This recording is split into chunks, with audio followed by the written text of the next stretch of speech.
Hello, everybody. I'm Bernadette Welsh. Welcome to another edition of Community Works. Each one of our shows highlights a local charitable organization in our community. Our goal is to educate you, our viewers, about the great work that's going on all around us every day by local agencies and their supporters. When people help their neighbors, everybody benefits. The focus of today's show is an organization called Interfaith Volunteer Caregivers of Greater New Haven.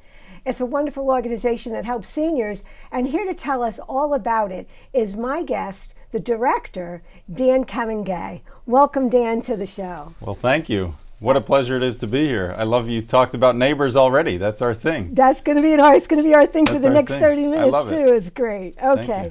So folks know what we're talking about. Sure. Could you please start us off with the mission, vision, a little bit of the history of your organization? Well, you know, when we really boil it down, the mission is we say neighbors helping neighbors with seniors at the heart.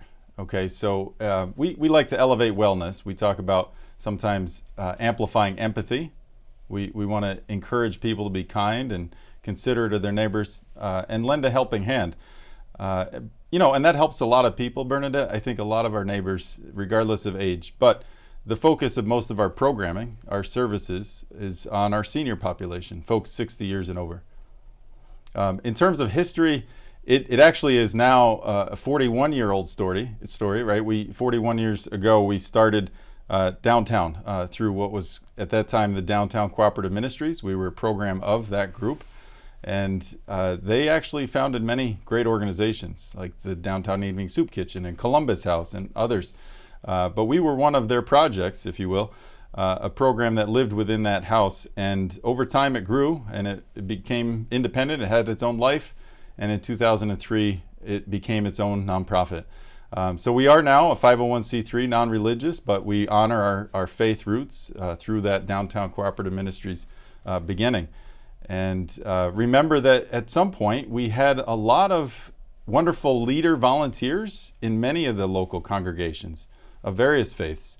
And that was a great example, right? As we think about how do you scale empathy, how do you scale care and compassion, often with a team, right? With a team of people that are willing to roll up their sleeves and be empowered to make a difference. And we're still trying to do that 41 years later. That's fabulous. Okay, so that gives the folks an idea. It's interfaith, it's not religious, it's volunteers, and they give care to seniors and help folks in the neighborhood. I love it. Sounds like Absolutely. Something Mr. Rogers would be very proud of. Yes. I actually have a Mr. Rogers sweater sometimes I like to wear. Yeah. We should have thought of that. Yeah. That's fabulous. Okay, so I went on your website because I have to do my homework too, and I noticed that there are a lot of wonderful programs that your organization uses.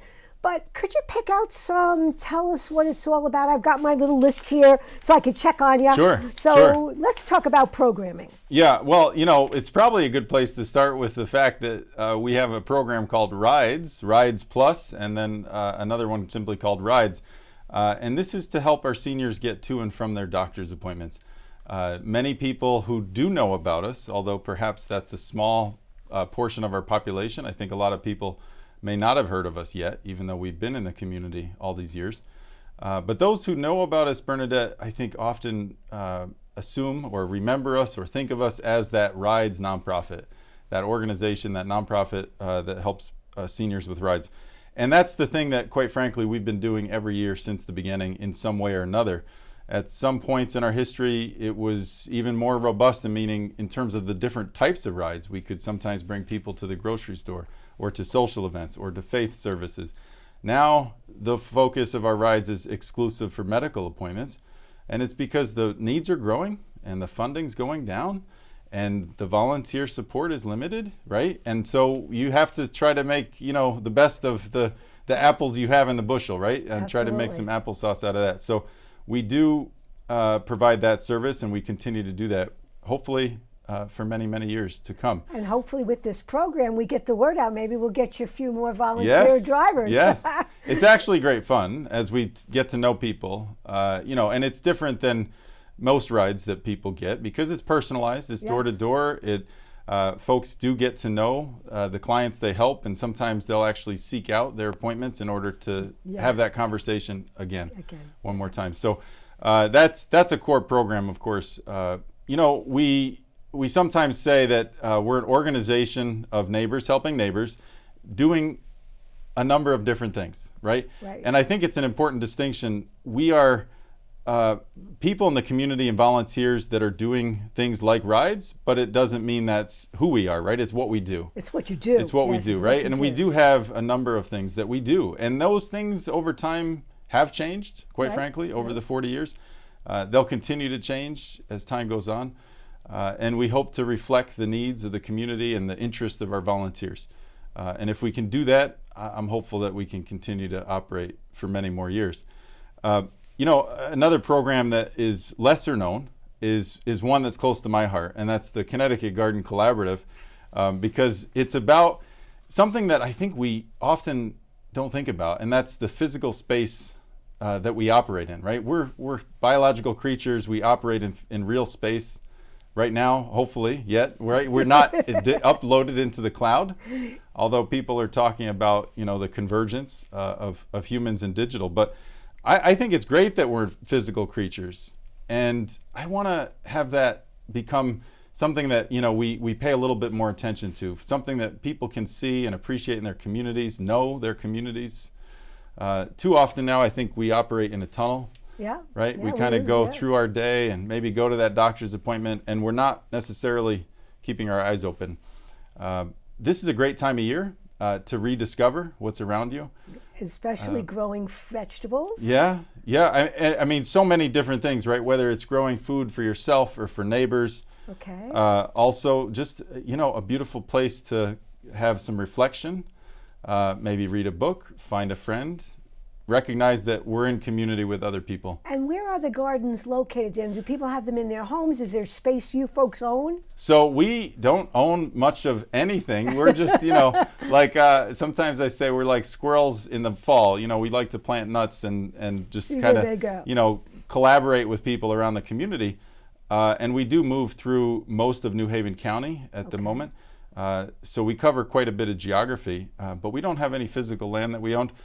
In terms of the gardens that we are helping people discover, we did create an app, and it's called Explore Public Gardens. It's free. It's on the iPhone. It's on the Android. There's no account needed, and it's very user-friendly. We actually designed it to make it accessible for seniors, visually accessible.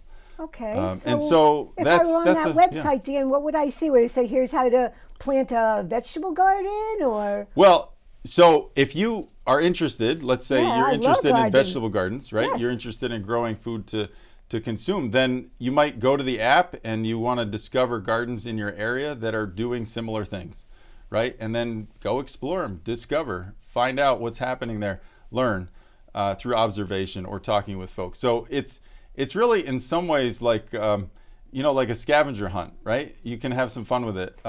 I find as we age, sometimes, and I've observed this as I work with our clients, my own family, for example, as well. As we age, we do seem to have a little curiosity, right? We want to become more connected with the natural space around us. I think that's only natural.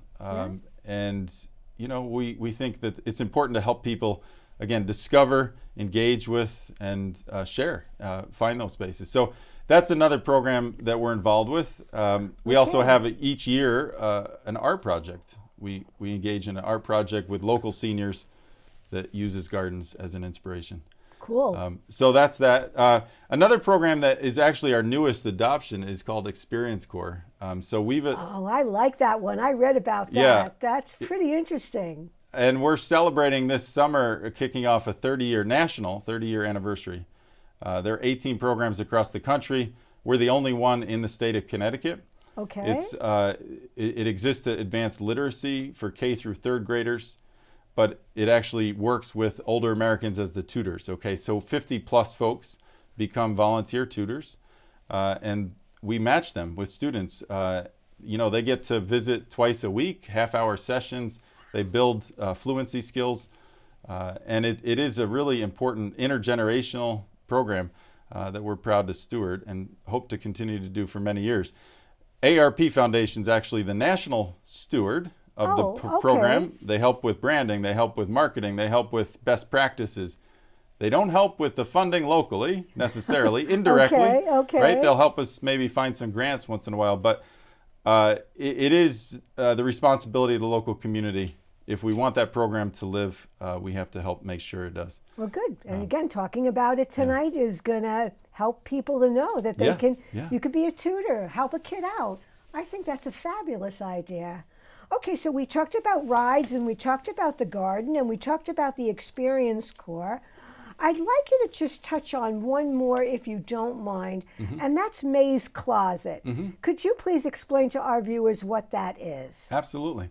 Yeah, actually, May's Closet, if you look at, you mentioned one, but I'll say that May's Closet, just very briefly, Diapers for Dignity, and our Food Force program are all actually, those three are all very much direct sort of service support programs. These, in a way, you can think of them on the closer to the transactional side of our work, whereas the other things seem to be more relational based. But with May's Closet, we're moving what's called DME, durable medical equipment. We move that equipment at $1 a unit, and these items, anywhere from a cane to a rollator to commode to things that people need that can be walkers, wheelchairs occasionally.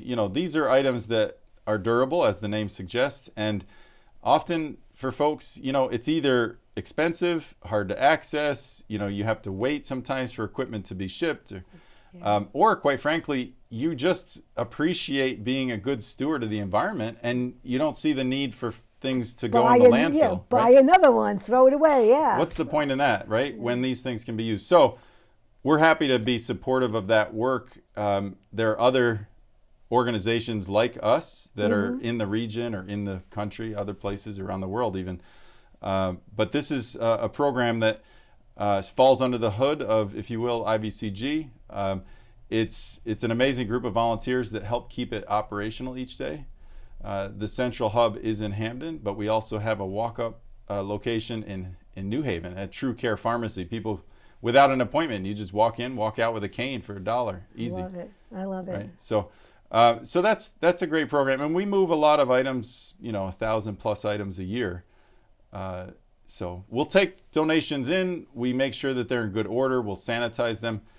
Sometimes things are even rebuilt. New brakes are put on the rollator, right? We want to make sure it's safe. But anyway. I like talking about this program.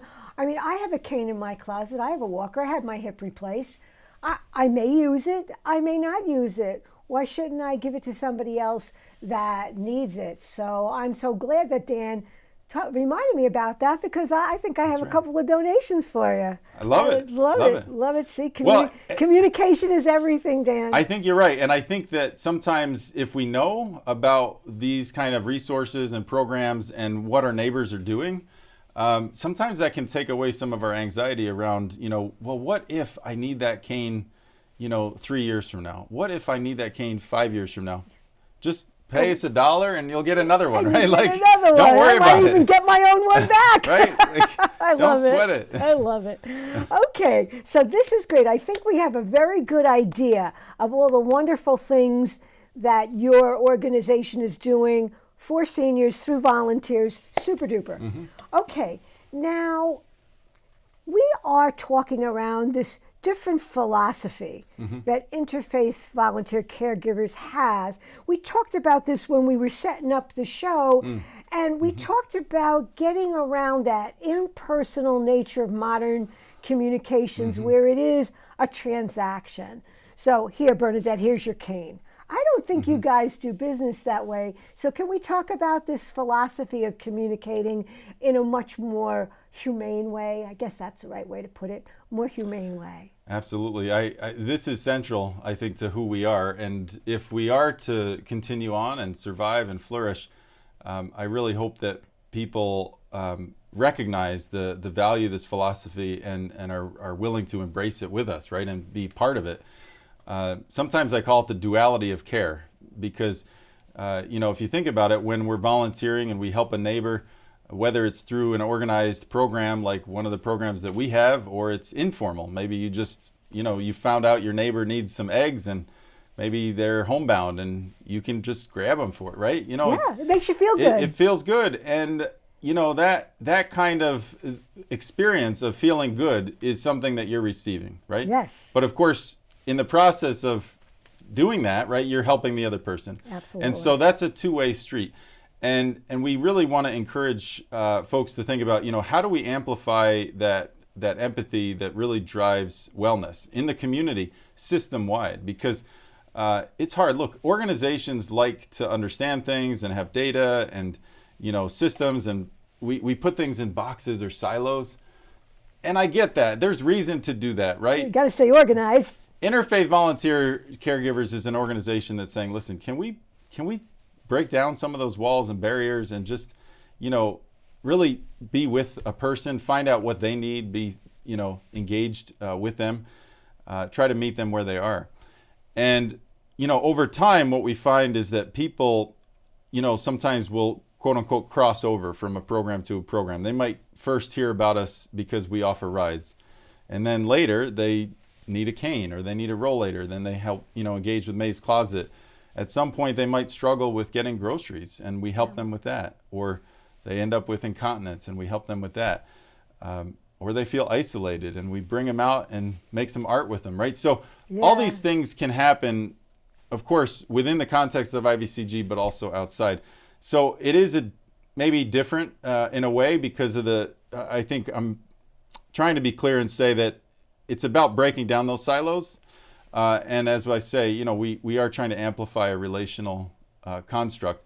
The digital world is amazing. It really is. And quite frankly, we use a lot of technology sometimes, to the bane of my volunteers' existence. They're like, too much, and, too much technology. But look, it's about trying to do more with less always, right? As a nonprofit. Always. And how do you do that? Like, quite frankly, it's an ongoing challenge. Technology sometimes can offer tools, right, to make those things easier or scalable.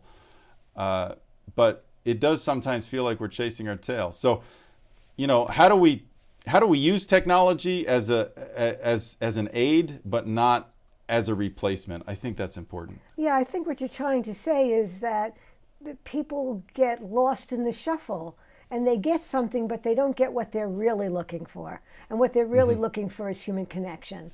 And I think that's what your organization is trying to do, is to add that human connection with each program, each touch that you give a person. And I just think that's wonderful. Obviously, I'm a senior, and if I didn't have my family and my church family and people that I go, I'd be lonely.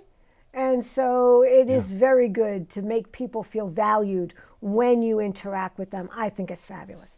So good on you. May I point out something or say something? Absolutely. About the loneliness. Look, that's such a critical thing, and I fear our seniors more and more are isolated. And what I've observed, certainly, and I know other people have been aware of this, right, for many years, is that seniors are often very kind and they don't want to be a burden. They don't want to be a burden. I see this with my parents. They don't want to be a burden. And so they don't necessarily ask for help or for time or for engagement, right? And so over time, right, if we're not careful, that can create a situation where people end up in a bunker, right? Their own little bunker. And so I think we do have to consider ways of drawing people back into community. And I think we need to emphasize for seniors who were raised to show that stiff upper lip, that it is not weakness to seek out help and connection. And so that is something I think your organization is trying to do, and hopefully we're going to get that word out. Please. Don't feel that you're weak if you want somebody to come and visit you and bring you a cane or get you connected for your incontinence issues. I think this is a very good point, because why are people not asking? Because they think that maybe it means that they're weak. Or they might be afraid. Yeah, they could might be afraid, right? Yeah. And so I can't, solve all those things, and we can't do everything for everybody all the time, right? Even though we want to, yeah, right? There's no question, I want to, but unfortunately, the days always seem too limited in hours. But I think the invitation that we're offering to the community is to say, listen, this is an organization, if you're frustrated, concerned, upset, you want to do more, engage with neighbors, you can do that with us very quickly. It's not overly complicated, and we do empower our neighbors to be active. So, it's Cool. a two-way street. It's a two-way street, and we're going to help. We're going to help lubricate that two-way street. Okay, so now let's talk about upcoming events, activities the next few months. Let's get people excited about what's happening. I know the Great Give is coming up in May, and we're taping this in April. So tell us about that. Well, there's actually a plethora of things happening. What really highlights a lot of our activity on the event side in the next few months is a short-term program we have called Neighbors in Action for Hampden Seniors. Now, we are serving seniors in a lot of different municipalities, not just Hampden, but we do have currently a Hampden CDBG grant that is allowing us to do this. Why do I share this? Because on April 26th, Earth Day in Hampden, we're going to be out there with our volunteers for Hampden Fest. Okay, in June, we're going to be out there with our volunteers.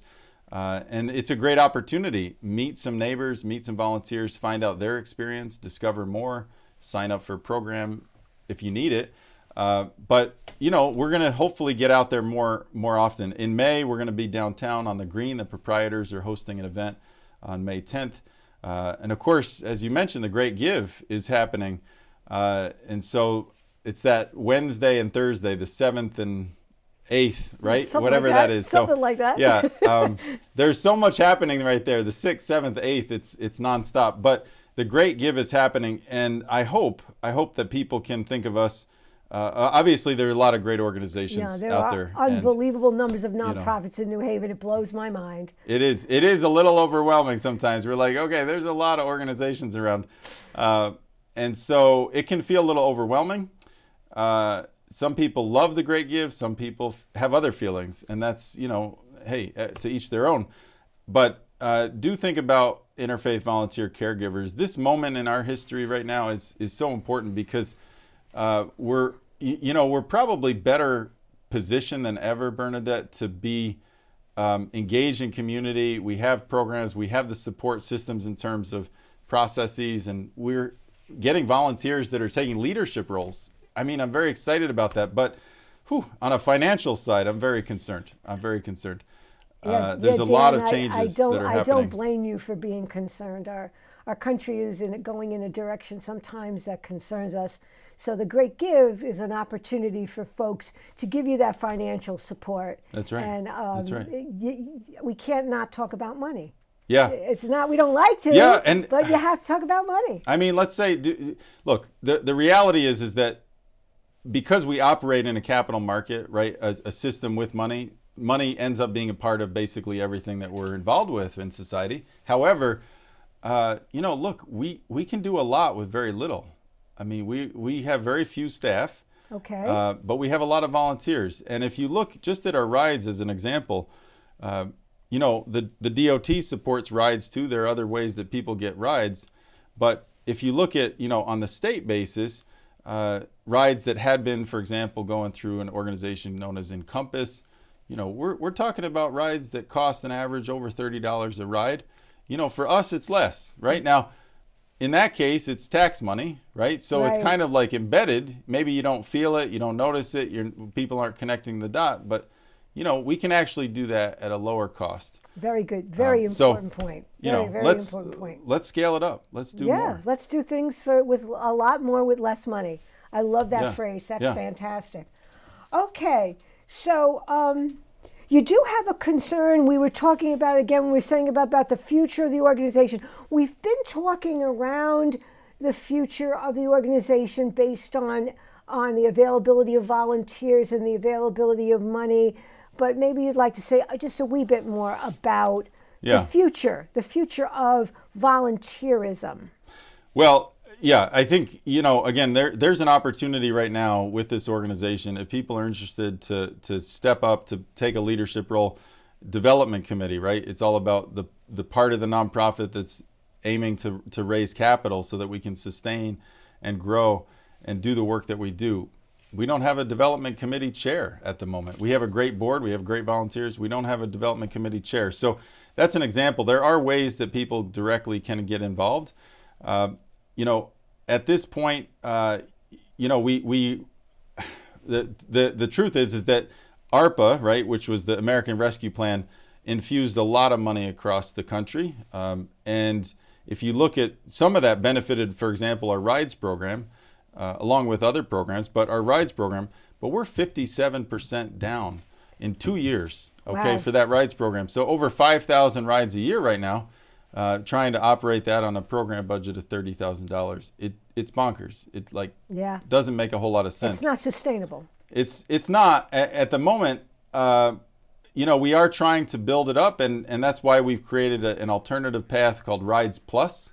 So folks for me, I don't receive rides, but I can be a member, right? I am a member of Rides Plus, right? Right. And so there are ways people can get involved. I'm so sorry Yeah. because we talked No, about it no. earlier. Yeah. We're running out of time. Yeah. So There's Dan, a lot to talk I about. really want you to tell our viewers in about a minute and a half or so, why are you involved? Tell me that. Tell us all about that wonderful story about your dad. Yeah. I would love to end on that note.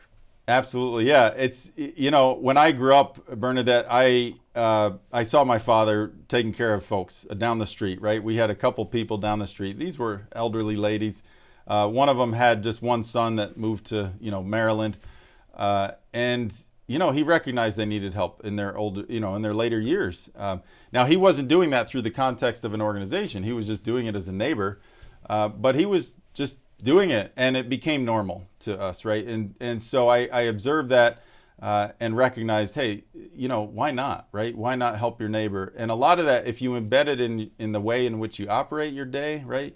It doesn't take a lot of time. On the way home, stop by, bring the milk if you need to bring the milk, say hello, or help somebody get to the doctor, right? We are doing this work as an organization to make it more accessible, right? But I've tried to take those lessons and really apply it to the work that we're doing and share it with others. So thank you for allowing me to share that. I love that because, we sometimes don't realize what we're learning from our parents, but we are soaking it in. It's not what they say, it's what they do. And obviously Dan realized what his dad was doing and now makes this kind of work his life's work. How wonderful. So I hope you have enjoyed our show. The time went by so quickly.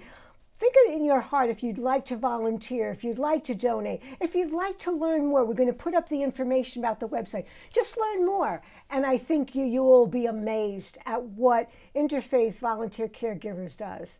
So again, thank you for listening. Dan Kamengay, thank you so much for being my guest. Thank you, Bernadette. And Pleasure. we'll see you again real soon because when people help their neighbors, everybody benefits.